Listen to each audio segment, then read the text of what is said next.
परिमेय संख्या और अपरिमेय संख्या क्या होती है। हमें अपरिमेय संख्या को पहचानना है, सिद्ध करना है कि ये अपरिमेय संख्याएं है। पहली बात तो अपरिमेय संख्या किसको बोलेंगे। अपरिमेय संख्या हमने यहां पर डिस्कशन किया कि पाई अपरिमेय संख्या, √2 अपरिमेय, √3 अपरिमेय, √4 नहीं होगी क्योंकि उसका 4 का वर्गमूल क्या होता है, 2 होता है, 5 और इस प्रकार से ये सब क्या है, अपरिमेय संख्या है। इसके अलावा अगर मान लिया जाए, इसके अलावा क्या इसी में से आंसर आएगा, मान लिया जाए 3.542893721 और dash dash dash dash continue. अगर हम किसी संख्या को 3 दशमलव इस प्रकार से प्रकट करें और ये कभी अशांत रहे, अशांत रहे मतलब ये कभी भाग देने पर ये कंटिन्यू चलते जाए, अच्छा उसके साथ में क्या रिपीट ना हो, देखना कोई भी स्लॉट कहीं पर रिपीट नहीं हो रहा, तो इसको क्या बोलेंगे, अपरिमेय संख्या बोलेंगे। अपरिमेय संख्या किसको बोलेंगे, अनावर्ती। अनावर्ती मतलब जो रिपीट नहीं होता है। दूसरी क्या होना चाहिए, अशांत होना चाहिए। तो ये एक तो पाई है, ये है, और इस प्रकार की संख्या क्या होगी, अशांत संख्या होगी। जैसे मान लिया जाए 3.12345678912345678 और डैश डैश डैश कंटिन्यू। क्या हो रहा यहाँ पर, ये जो संख्या है ये क्या हो रही, रिपीट हो रही है, तो ये अपरिमेय संख्या नहीं होगी, क्या होगी, परिमेय संख्या होगी। तो अगर रिपीट ना हो तो उसको अपरिमेय संख्या बोलेंगे। जैसे मान लिया जाए 0.202002000 2 4 बार 0, तो इस प्रकार से देखना 20 200 2000 20000 और कंटिन्यू अशांत है। इसका मतलब रिपीट हो रही क्या, नहीं हो रही। लेकिन यहाँ इतना और पुनः आया क्या, नहीं आया, क्योंकि एक 0 ज़्यादा लग गया। ये फिर पुनः आया क्या, नहीं आया, फिर एक 0 ज़्यादा लग गया। तो ये क्या हो गया, रिपीट भी नहीं हो रही है, अनावर्ती है और साथ में अशांत है, तो अपरिमेय संख्या होगी।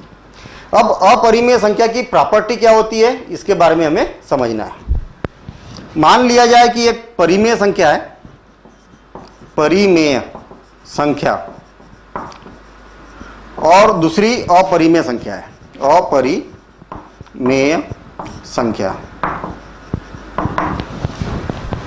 एक संख्या परिमेय है और दूसरी संख्या अपरिमेय है।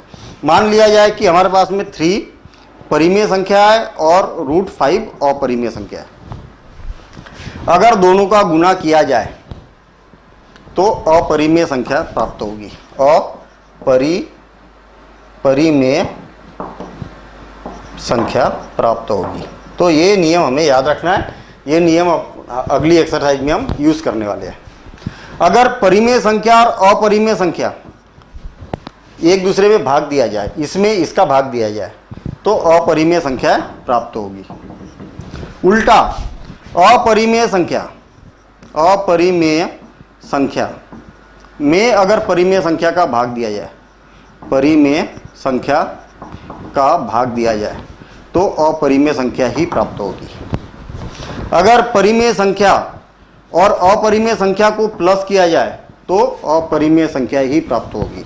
अगर अपरिमेय संख्या में परिमेय संख्या को माइनस किया जाए तो अपरिमेय संख्या ही प्राप्त होगी। ये नियम मालूम होना चाहिए। देखना, परिमेय इंटू अपरिमेय, अपरिमेय, परिमेय डिवाइडेड बाय अपरिमेय, अपरिमेय, अपरिमेय डिवाइडेड बाय परिमेय, अपरिमेय, परिमेय प्लस अपरिमेय, अपरिमेय। अच्छा उल्टा भी, परिमेय प्लस अपरिमेय, ये भी अपरिमेय, सब अपरिमेय आएगा।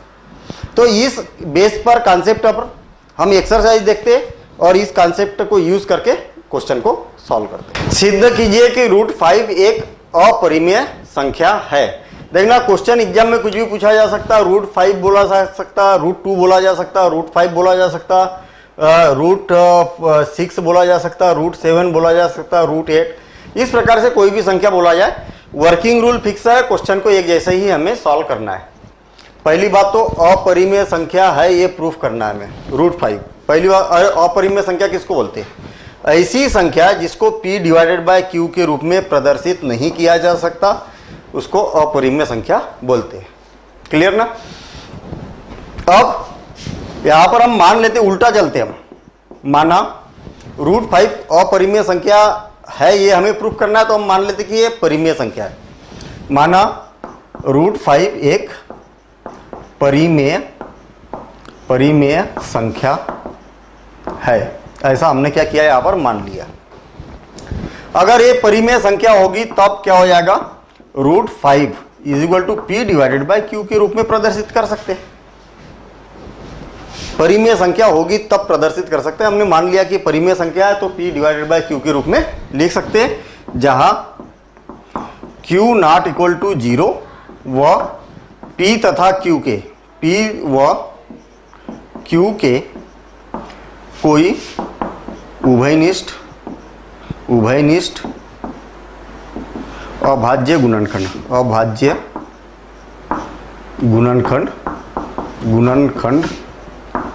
नहीं होंगे। ठीक है ना। हमने ये भी माना कि यहाँ पर जो p और q है, q ≠ 0, हमें मालूम है कि परिमेय जो संख्या होती है उसमें q ≠ क्या होता है, 0 होता है, और साथ साथ में इसके दोनों में कोई भी उभयनिष्ठ गुणनखंड नहीं है, ये हमने यहाँ पर लिख दिया। अब हम क्या करते हैं, दोनों पक्षों का वर्ग करते हैं। तो वर्ग करेंगे तो क्या हो जाएगा, 5 बराबर से p²/q²। ठीक है। और इसका क्रॉस मल्टीप्लिकेशन करेंगे तो p² = 5q², और इसको हम दे देते समीकरण 1। यहां पर हमें क्या पता चल रहा, इसमें p² का मान 5 गुणित q² है। इसका मतलब क्या हुआ कि p² 5 से विभाज्य है, तब p² 5 से विभाज्य होगा। अब जब p² 5 से विभाज्य है तो p भी 5 से विभाज्य होगा, p भी 5 से विभाजित होगा, 5 से विभाज्य विभाजित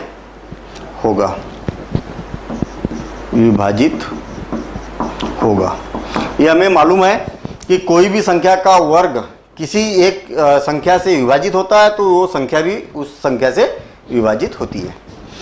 तो इसका मतलब ये हुआ कि p 5 से विभाजित होता है तो p = 5m मान लेते हैं, 5m माना। क्लियर सी बात है। m जहां m ये क्या धनात्मक पूर्णांक है। क्लियर। अब दोनों पक्षों का वर्ग कर लेते तो ये p² = 25m², और समीकरण 1 से p² का मान रख देता हूं मैं यहाँ, p² = 5q², और p² का मान क्या है, 25m², 25m² = 5q², और 5 से 5 बार कैंसिल तो 5m² = q²। यहाँ पर क्या पता चल रहा कि q² भी 5 से विभाज्य है, अतः q² 5 से विभाज्य होगा, और जब q² 5 से विभाज्य होगा तो q भी 5 से विभाज्य होगा, तब q भी 5 से विभाज्य होगा। तब हमने यहां पर यह बताया कि p 5 से विभाज्य है, और यहां पर बोल रहे कि q भी 5 से विभाज्य है, तो दोनों का एक उभयनिष्ठ फैक्टर मिल गया ना हमें। 5 क्या है, दोनों का उभयनिष्ठ अभाज्य गुणनखंड है, अतः यहां p व q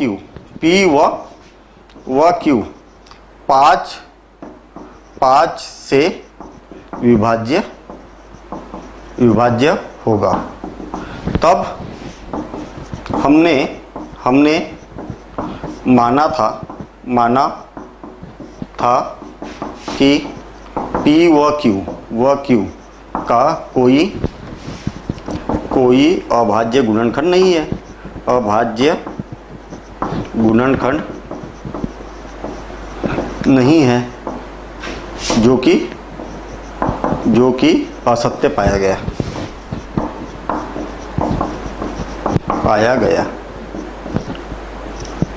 तब √5 क्या होगा, परिमेय संख्या नहीं होगी, क्या हो गई, अपरिमेय संख्या होगी। अपरिमेय संख्या होगी। और इति सिद्धम, यही हमें सिद्ध करना था। तो बड़ा सिंपल कॉन्सेप्ट था। हमने √5 को p/q किया और इसको दोनों पक्षों का वर्ग किया, इसका तिर्यक गुना किया। यहाँ पर ये पता चल रहा है कि p² 5 से विभाजित किया जा सकता है, तो p भी 5 से विभाज्य होगा। इसका मतलब p = 5m, तो p² हमने दोनों पक्षों का वर्ग किया तो इतना आ गया, समीकरण 1 में मान रखा तो इतना आ गया। इसका मतलब p² = 5q² दिया हुआ है और हमने मान रखा तो इतना आ गया। हमें यहाँ पता चल रहा है कि q² भी 5 से विभाज्य है, और हम यहाँ पर बोलेंगे कि p और q का एक अभाज्य गुणनखंड 5 ऐसा है कि जो दोनों को विभाजित करता है, दोनों का उभयनिष्ठ है, इसलिए क्या होगा, परिमेय संख्या होगी। ठीक है। अब हमने माना था वो क्या होगा, जो माना था वो क्या है, परिमेय संख्या माना था, तो ये क्या हो गया, उल्टा हो गया कि हमने ये बोला था कि दोनों का कोई भी उभयनिष्ठ नहीं है, और यहाँ पर ये पता चल रहा है कि दोनों का उभयनिष्ठ है, इसके लिए ये क्या हो जाएगी, अपरिमेय संख्या होगी। देखते हैं हम नेक्स्ट क्वेश्चन, क्वेश्चन नंबर 2। सिद्ध कीजिए कि 3 + 2√5 एक अपरिमेय संख्या है। हमें सबसे पहले √5 अपरिमेय संख्या है ये प्रूफ करना है। बराबर से क्या है, अपरिमेय संख्या है, ये हमें क्या करना है, सिद्ध करना है। क्लियर हो गई बात। इससे पहला वाला जो क्वेश्चन है उसमें हमने वही सिद्ध किया कि √5 क्या है, अपरिमेय संख्या है। अब हम क्या करते हैं, इसमें 2 का गुना कर देते, तो ये क्या हो जाएगा, 2 क्या है, परिमेय संख्या है, तो परिमेय संख्या गुणित अपरिमेय संख्या बराबर से क्या होता है, अपरिमेय संख्या होती है। ये हमें मालूम होना चाहिए, अपरिमेय संख्या होती है। मतलब किसी एक परिमेय संख्या का और अपरिमेय संख्या का गुना किया जाए तो हमेशा हमें अपरिमेय संख्या प्राप्त होती है। अब हम क्या करते, 3 को जोड़ देते तो 2 + √5, मतलब ये क्या है, अपरिमेय संख्या है, तो परिमेय संख्या प्लस अपरिमेय संख्या बराबर से अपरिमेय संख्या होती है, अपरिमेय संख्या होती है। अतः 3 + 2√5 अपरिमेय संख्या होगी। ये बात क्लियर है। फिर से और एक बार, कोई भी अपरिमेय संख्या में अगर परिमेय संख्या का गुना किया जाए तो हमें अपरिमेय संख्या ही मिलती है। ये अपरिमेय संख्या है। पहले हम √5 को प्रूफ करेंगे, जैसा पहले क्वेश्चन में किया ना, वो पूरा का पूरा क्वेश्चन करना पड़ेगा हमें। अपरिमेय संख्या गुणित परिमेय संख्या क्या मिलेगा हमें, अपरिमेय संख्या। अपरिमेय संख्या में 3 तो परिमेय संख्या है ना, अपरिमेय संख्या में परिमेय संख्या को जोड़ेंगे तो अपरिमेय संख्या प्राप्त होगी, अतः ये अपरिमेय संख्या होगी। सेम इसी प्रकार से जैसा हमने √5 को अपरिमेय संख्या प्रूफ किया था, वैसे पहले हमें क्या करना है, √2 को अपरिमेय संख्या प्रूफ करेंगे, p/q = मानेंगे। दोनों पक्षों का वर्ग करेंगे तो क्या हो जाएगा, p² / q², और p² = 2q²। मैं शॉर्ट में बता रहा हूँ। इसका मतलब p² क्या होगा, 2 से विभाज्य होगा, तो p भी क्या होगा, 2 से विभाज्य होगा। इसका मतलब p = जैसा हमने वो वहां पर स्टेप की थी 5 के लिए, वैसे 2 के लिए करना है। तो p बराबर से 2m हमने मान लिया और इसको हम समीकरण 1 दे देते। दोनों का स्क्वायरिंग करेंगे तो p² = 4m², और p² का मान रखेंगे तो 4m² = 2q²। 2 से 2 कैंसिल, तो ये क्या हो जाएगा, 2m² = q²। तो q² क्या होगा, 2 से विभाज्य होगा। मतलब यहाँ पर बोला हमने p² 2 से विभाज्य है, यहाँ बोल रहे q² 2 से विभाज्य है। इसका मतलब p और q में एक उभयनिष्ठ अभाज्य गुणनखंड 2 है, जो कि क्या है, उभयनिष्ठ है, और हमने जो लिया था उसका विपरीत हो गया। ठीक है ना। तो जैसा हमने √5 के लिए किया था वैसे √2 के लिए हमें ये प्रूफ करना है कि √2 क्या है, अपरिमेय संख्या है। और अपरिमेय संख्या डिवाइडेड बाय अपरिमेय संख्या, परिमेय संख्या एक तो परिमेय संख्या है, परिमेय संख्या में अपरिमेय संख्या का भाग दिया जाए तो अपरिमेय संख्या प्राप्त होती है, हमें मालूम है, इसलिए अपरिमेय संख्या होगी। बात क्लियर है। फिर से और एक बार, हमें पहले ये बताना है कि √2 क्या है, अपरिमेय संख्या है, बता देंगे जैसा हमने पहला क्वेश्चन किया था वैसा, है ना। इसकी हिंट भी दे दी मैंने। अब ये क्या है, परिमेय संख्या है, √2 क्या है, अपरिमेय संख्या है। तो हमें मालूम होना चाहिए कि परिमेय संख्या को अपरिमेय संख्या से भाग दिया जाए तो अपरिमेय संख्या प्राप्त होती है, ऐसा लिख के इसको अपरिमेय संख्या बता देना है। ऐसे ही ये वाला, ये तो इसी के जैसा, इतना भाग हमने किया ना प्रूफ कि अपरिमेय है। √5 अपरिमेय संख्या है, ऐसा सिद्ध करना है हमें पहले क्वेश्चन के जैसा, और उसमें परिमेय संख्या का गुणा करेंगे तो अपरिमेय संख्या प्राप्त होगी। √2 अपरिमेय संख्या है, उसमें परिमेय संख्या को जोड़ेंगे तो अपरिमेय संख्या प्राप्त होगी, और यही हमें इसमें बताना था। तो ये एक्सरसाइज कंप्लीट होती है। Now, subscribe to Bright Duty course at ₹1 per day only. Download Bright Duty app from Play Store and get the online courses prepared by competent and experienced teachers for different education boards of classes 6 to 10. Bright Duty courses are available for the subjects of Math, Science, Social Science, English and Hindi in English and Hindi medium. Bright Duty follows 3-step approach, that is learning, assessment and exam preparation. In learning, topic-wise video lectures with explanation of concepts and discussion of textbook examples and questions are available with the solutions. In assessment, topic-wise online MCQ test, practice assignments and chapter-wise question bank are available with the solutions.